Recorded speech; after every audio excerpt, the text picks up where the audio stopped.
उठो अर्जुन, अपने कर्म को अपना धर्म बनाओ, यही गुरु का उपदेश है। अज्ञान का अंत तभी होता है जब आत्मा को ब्रह्मा के रूप में जाना जाए। ब्रह्मा सत्यम जगत मिथ्या। उठो, जागो और लक्ष्य प्राप्त होने तक मत रुको। सच्चा गुरु वही जो भीतर की शक्ति को जगाए।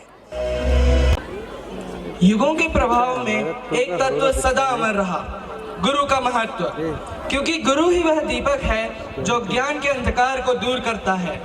शरीरम स्वरूपम तथा वा कलत्रम यशश्चारु चित्रम धनम मेरुतुल्यम मनश्चैन लग्नन गुरो घ्री पद्मे ततः किम ततः किम ततः किम ततः किम।